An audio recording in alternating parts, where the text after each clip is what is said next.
Shalom semua! Di dalam edisi Voice of Pentecost kali ini, kita akan membahas satu topik yang sangat menarik, yaitu teologi kemakmuran, benar atau salah.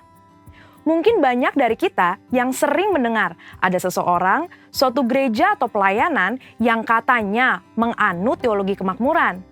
GBI Jalan Gatot Subroto pun tidak luput dari anggapan tersebut. Namun, perlu diketahui bahwa gereja kita sama sekali tidak menganut teologi kemakmuran. Supaya kita tidak terjebak di dalam pengajaran tersebut, mari kita sama-sama mempelajari dan memahami 4 hal mengenai hal kekayaan dari kitab Ulangan pasal 7 sampai 9, yaitu saat Tuhan mengajarkan kepada bangsa Israel selama di padang gurun. Yang pertama, kita tidak mengidentifikasikan diri kita berdasarkan kekayaan kita. Di dalam Ulangan 7 ayat 7 jelas mengajarkan bahwa Tuhanlah sebagai pencipta kita yang menentukan harga diri kita, bahwa kita adalah mulia dan berharga di matanya. Yang kedua, kita tidak mencari kenikmatan kita dari kekayaan. Raja Salomo jatuh karena melupakan kenikmatan bersama Tuhan dan mencari kenikmatan dari kesenangan duniawi yang didapat dari keberhasilannya. Pada dasarnya, Tuhan tidak melarang kita untuk menikmati berkat materi yang sudah Tuhan berikan, asalkan sesuai dengan kebenaran firman dan tuntunan Roh Kudus, serta tidak menempatkan kepuasan kita pada hal-hal yang bersifat materi. Jika tidak, kita akan terhilang dari rencana Tuhan atas hidup kita. Yang ketiga, kita tidak menaruh kekuatan kita pada kekayaan. Karena uang seringkali membuat pemiliknya merasa memiliki kendali dan kekuatan. Uang juga dapat membelokkan rasa keadilan seseorang dan membuat pemiliknya merasa lebih berkuasa dari orang lain. Dan yang keempat, kita tidak mencari tujuan hidup dari kekayaan. Di dalam Matius 6 ayat 24 dan Lukas 16 ayat 13, Yesus menyatakan bahwa kita tidak dapat melayani dua tuan. Dan di dalam Ulangan 8 ayat 18 juga dengan jelas berkata bahwa Tuhanlah yang memberi kekuatan untuk menghasilkan kekayaan dan menggenapi perjanjian Abraham, yaitu berkat bagi Israel, supaya melalui Israel semua kaum juga dapat diberkati.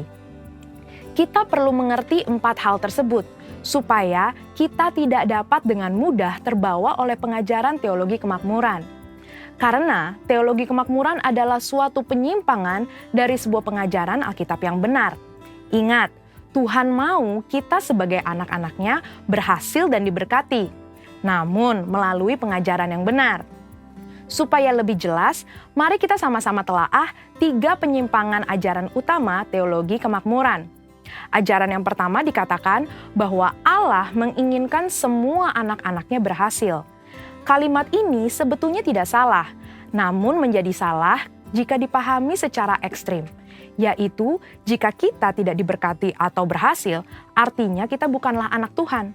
Padahal di dalam Yosua 1 ayat 8 dengan jelas mengajarkan bahwa tolak ukur menilai keberhasilan tidak dapat dinilai secara materi. Sebaliknya, untuk berhasil, kita juga perlu merenungkan, memperkatakan, dan melakukan firman Tuhan di dalam kehidupan kita.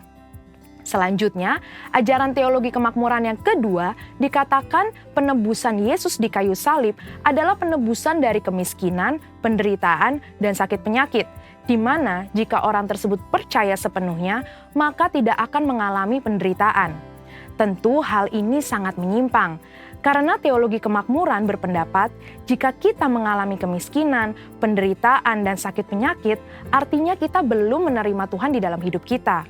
Padahal sebenarnya Tuhan dapat mengizinkan kita mengalami penderitaan untuk membawa kita ke tujuan yang lebih besar, supaya kita dapat lebih lagi berharap pada Tuhan, menjaga hati kita, serta memurnikan motivasi hati kita. Saya percaya Tuhan mengizinkan hal ini terjadi untuk sebuah tujuan yang lebih besar, dan supaya kita dapat lebih lagi mengalami peranan Roh Kudus di dalam hidup kita, yaitu sebagai pembawa hadirat Tuhan, pemberi kuasa dan kekuatan, serta penghibur di tengah penderitaan. Berikutnya, ajaran teologi kemakmuran yang ketiga adalah mengklaim apa saja yang kita inginkan karena semua kekayaan Allah tersedia bagi kita di dalam Kristus.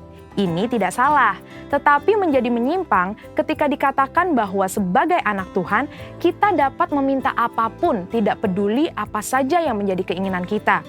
Mereka juga menggunakan 2 ayat Alkitab di dalam Mazmur 37 ayat 4 dan Filipi 4 ayat 19 sebagai dasar pembenaran pandangan pengajaran teologi kemakmuran. Padahal, 2 ayat tersebut bukan berbicara tentang pemenuhan segala keinginan duniawi kita, tetapi pemenuhan keperluan orang yang sudah mendapatkan kepuasan di dalam Tuhan.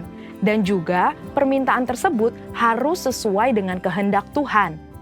Melihat dari 3 ajaran tersebut, dapat disimpulkan bahwa teologi kemakmuran adalah teologi yang kekanak-kanakan, yang terlalu menekankan hak dan melupakan tanggung jawab. Dan GBI Gatot Subroto jelas tidak setuju dengan penyimpangan pengajaran tersebut.